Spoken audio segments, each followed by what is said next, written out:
अरे अट साइड పోతున్నారా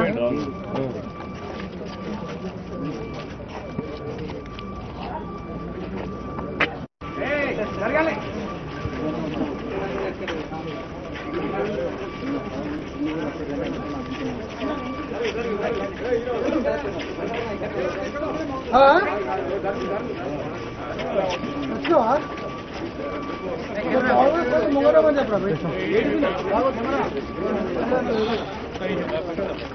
పక్క జరగ బాయ్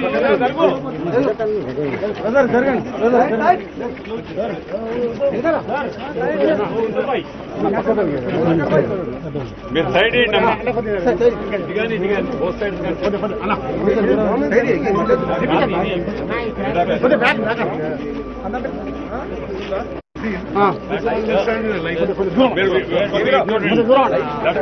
కొంచెం వెనక జరగండి అందరూ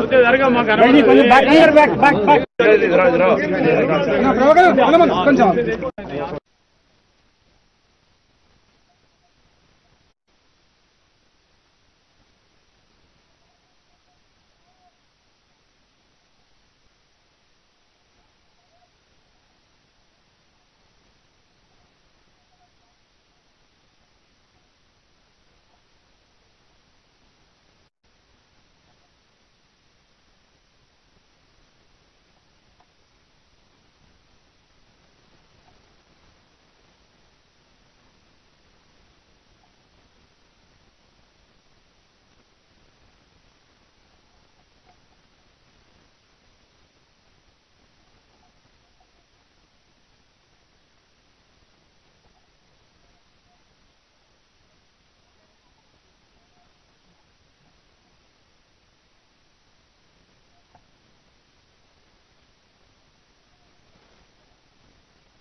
వన్ మీటర్ కూడా యూజ్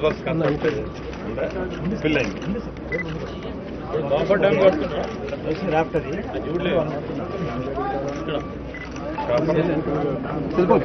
భయ వెనుక రండి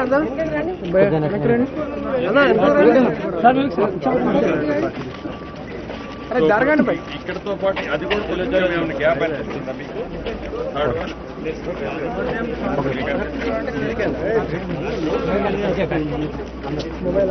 ఇక్కడ నుంచి మూడోది మీకు డౌన్ అనిపిస్తుందా నాకే మంత్రి గారు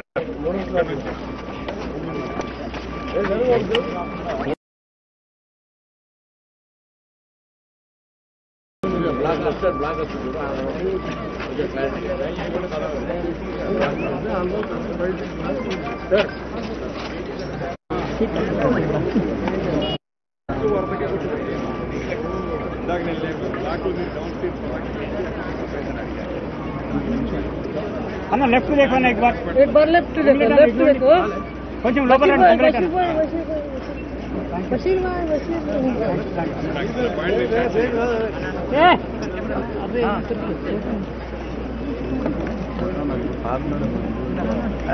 अरे भैया फोटो हमारा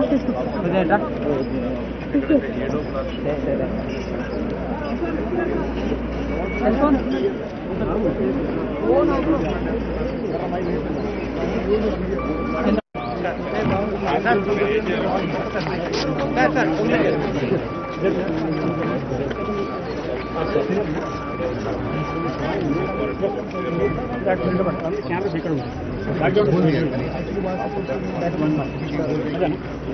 आप उसका यहाँ से कैमरे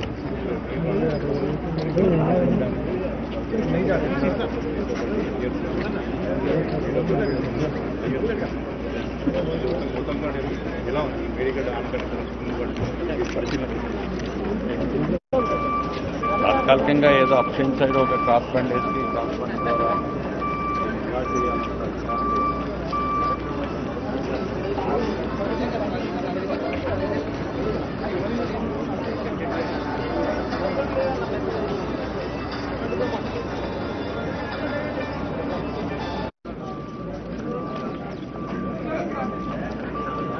ఒక్క సెకండ్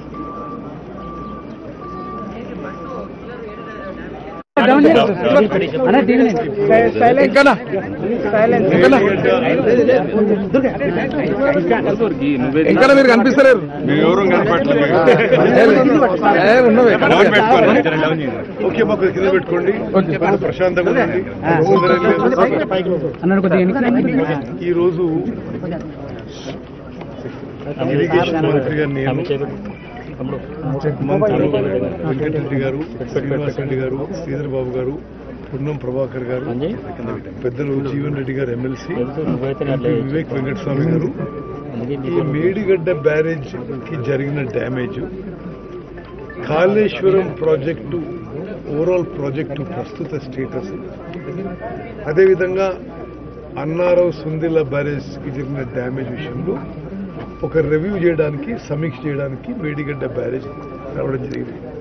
మీరందరూ పార్టిసిపేట్ చేశారు. ఓ 2 గంటల పాటు విషయాన్ని ఇంజనీర్లు ప్రజెంటేషన్ ఇచ్చారు, మేము అడిగే ప్రశ్నలు అడిగినాం. దాని తర్వాత ఇప్పుడు మేడిగడ్డ బ్యారేజ్ పైకి ఇన్స్పెక్షన్ రావడం జరిగింది. ఇది నిస్సందేహం చాలా దురదృష్టకరం. ఎక్కడో చాలా సీరియస్ లోపాలు జరిగినాయి.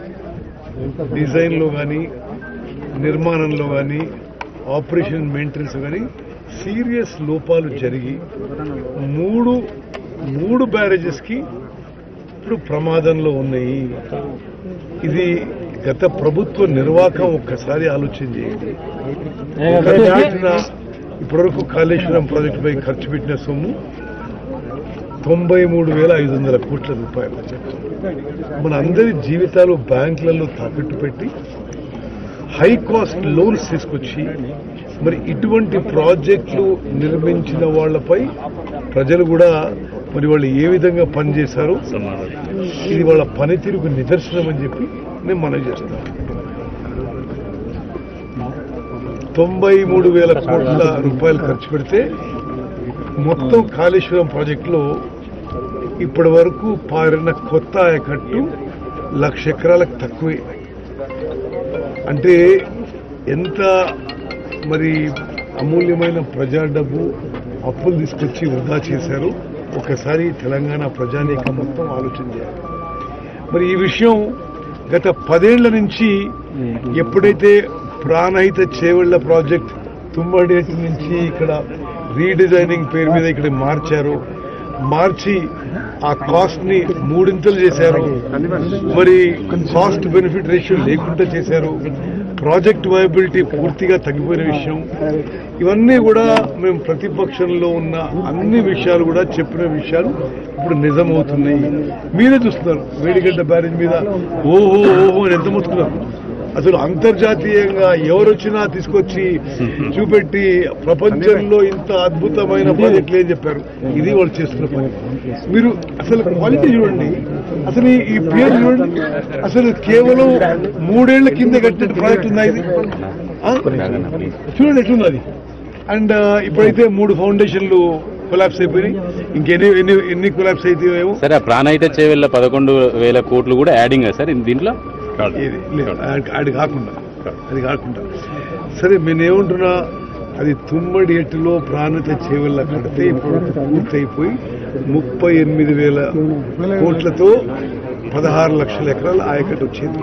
ఇప్పుడు వీళ్ళు 93,000 కోట్లు ఖర్చు పెట్టి 1 లక్ష ఎకరాలు కూడా ఆయకట్టు రాలేదు. ఇది ఇంత నాసిరకం పనులు. మరి ఏందో ఈ కమిషన్ల కక్కుర్తి, అసలు ఈ క్వాలిటీ లేకపోవడం, ఈ అసమర్థత, ఈ చేతగంతనం, ఈ తొందరపాటు ఏ కారణమైనా తప్పనిసరిగా జ్యుడిషియల్ ఎంక్వైరీ, ఎక్స్పర్ట్స్ ఎంక్వైరీలు తేల్చాలని చెప్పి నేను తప్పు చేసిన వాళ్ళకి శిక్ష తప్పదు అని చెప్పి నేను ఎల్ఎన్టీ వాళ్ళు ఈయన దోషులుగా నిర్ధారణ అయితే వాళ్ళని ఏ విధంగా కూడా ఏదైతే వాళ్ళను డిఫాల్ట్ లిస్ట్ లో కూడా పెట్టడం జరుగుతుందా, లేకపోతే ఏదన్నా మీరు ఎవరు తప్పు చేసినా అకౌంటబిలిటీ.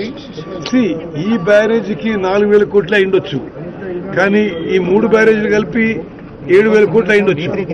కానీ ఈ 3 బ్యారేజీలు ఇప్పుడు ఏమైతుంది, నాన్ ఆపరేషన్లు అయిపోతున్నాయి. దీంతో ఆ 1,00,000 కోట్ల పెట్టుబడి నాన్ ఆపరేషన్ అయిపోయింది. అంటే తెలంగాణ ప్రజలు సంవత్సరానికి 10,000 కోట్లు ఇంట్రెస్టే కట్టాలి. ఏది ప్రాజెక్టుల మీద ఇంట్రెస్టే కట్టాలి, మళ్ళీ ప్రిన్సిపల్ కూడా కట్టాలి. ప్రాజెక్ట్ నుంచో నీళ్ళు వచ్చే పరిస్థితి. సార్ ఎందుకు కుంగిందని డిసైడ్ అయ్యారు సార్? నేను ఇప్పుడు ఒకటి డీప్ గా టెక్నికల్ కారణానికి పోవడం అంటే కొంత డిజైన్ లోపం ఉండొచ్చు, కొంత కన్స్ట్రక్షన్ లోపం, కొంత O&M లో లోపం. తప్పనిసరిగా మరి ప్రభుత్వంలో ఉన్న వాళ్ళు, అదేవిధంగా కన్స్ట్రక్షన్ చేసిన వాళ్ళు, తర్వాత ఆపరేషన్ మెయింటైన్ అందరి విషయాల్లో కూడా చేసిన తప్పుకి మరి we will hold accountable over is guilty.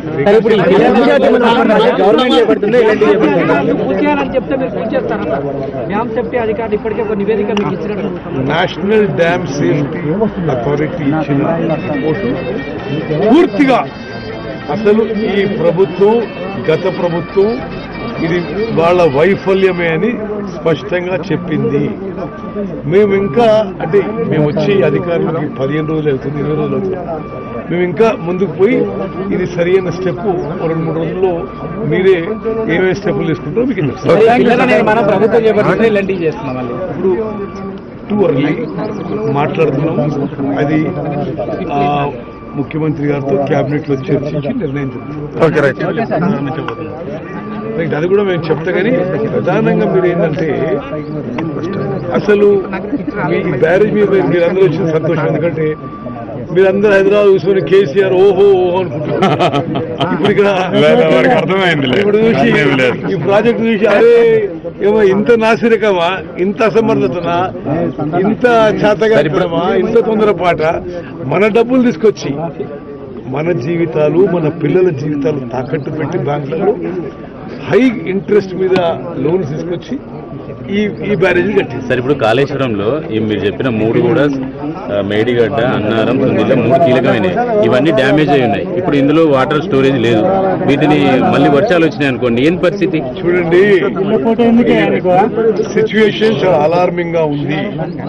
నిస్సందేహం ఈ 3 బ్యారేజ్ల డ్యామేజ్ వల్ల రాష్ట్రంలో ఇప్పుడు 2వ పంటకి కొంత నీరు కూడా సఫర్ అవుతుంది. డెఫినెట్ గా ఇది స్టెబిలైజేషన్ కోసం SRSP స్టేజ్ 2 కానీ ఈ ఆయకట్టు కూడా సఫర్ అవుతుంది. ఆల్టర్నేటివ్ ఏమైనా చూస్తారు? మీరు నిర్ణయం త్వరగా తీసుకొని వచ్చే వానకాలం నాటికి దీన్ని ఏమన్నా పునరుద్ధరించే అవకాశాలు ఉన్నాయా? అసలు దీన్ని ఏం చేయబోతున్నారు? 100% ఏమి చేయబోతున్నాము 2-3 రోజుల్లో మీకు హైదరాబాద్ నుంచి సార్ ఒకవేళ డ్యామ్ సేఫ్టీ అధికారులు కూలగొట్టాలంటే కూలగొడతారా దీన్ని? ఇప్పుడు కాదు, నేను దయచేసి డ్యామ్ సేఫ్టీ అథారిటీ నుంచి, ఇతర సంస్థల నుంచి అభిప్రాయం తీసుకుని